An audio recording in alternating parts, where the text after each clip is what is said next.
एक ऐसा समुद्री पुल जिसकी परिकल्पना 1963 में की गई थी, लेकिन 60 वर्षों के लंबे इंतजार के बाद 2023 में यह सपना साकार हो पाया। बता दूं कि यह सिर्फ एक पुल नहीं, यह भारत के सपनों को पंख देने वाला 22 किलोमीटर लंबा एक अद्भुत कारनामा है, जो हमारे देश की जीडीपी में 1% तक का योगदान कर सकता है। एक पुल का ही योगदान इतने बड़े पैमाने पर, जो कई राज्यों की अर्थव्यवस्था को भी पीछे छोड़ सकता है। हम बात कर रहे हैं Atal Bihari Vajpayee trans harbour link की। 18,000 करोड़ से बना यह समुद्री पुल न केवल मुंबई और नई मुंबई के बीच की दूरी को 2 घंटे के सफर से घटाकर सिर्फ 25 मिनट पर ले आया है, बल्कि यह भारत की $5 ट्रिलियन की इकोनॉमी का एक मजबूत आधार भी बन रहा है। इस प्रोजेक्ट की खासियत यह है कि यह प्रोजेक्ट न केवल एक तकनीकी चमत्कार है, बल्कि यह एक राज्य की आकांक्षाओं को अगले स्तर पर ले जाने वाला गेम चेंजर भी है। यह पुल लाखों लोगों के सपने को भी पूरा कर रहा है और उनकी जिंदगी को आसान। मुंबई, जो देश की आर्थिक राजधानी के रूप में जानी जाती है,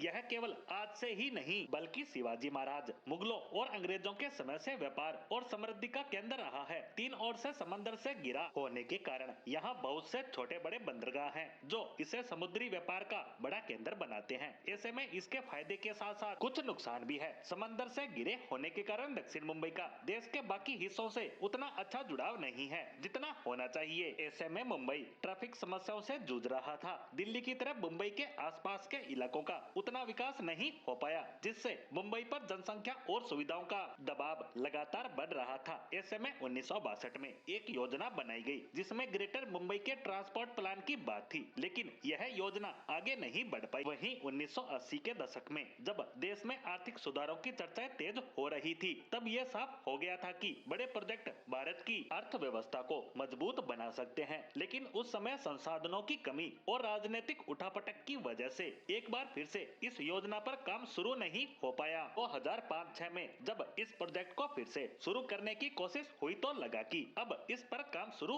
हो जाएगा, लेकिन कुछ अड़चनों की वजह से यह काम उस समय एक बार फिर से रुक गया। इसके बावजूद यह साफ हो गया था कि मुंबई के भविष्य के लिए यह पुल बेहद जरूरी है। लेकिन 2012 में जब पृथ्वीराज चौहान महाराष्ट्र के मुख्यमंत्री थे, तब इस प्रोजेक्ट को फिर से प्राथमिकता दी गई, लेकिन असली काम 2014 में केंद्र में नई सरकार के गठन के बाद शुरू हुआ। तब तक महाराष्ट्र में भी देवेंद्र फडणवीस मुख्यमंत्री बन चुके थे। ऐसे में उस प्रोजेक्ट पर तेजी से काम शुरू हुआ। इस पुल की कुल लंबाई 21.8 किलोमीटर है, जिसमें से 16.5 किलोमीटर समंदर के ऊपर और 5.3 किलोमीटर जमीन पर है। यह पुल दक्षिण मुंबई के सिवरी से चिरले तक बना है। इस पुल में 6 लेन है और मेडिकल इमरजेंसी के लिए अलग से एक खास लेन बनी है। यह भारत का पहला पुल है जिसमें बिना रुके टोल करता है। सबसे बड़ी बात, यह पुल JNPA बंदरगाह, जो देश का सबसे बड़ा कंटेनर बंदरगाह है, से सीधा जुड़ जाने से देश के व्यापार को भी तेज रफ्तार मिलने लगी है।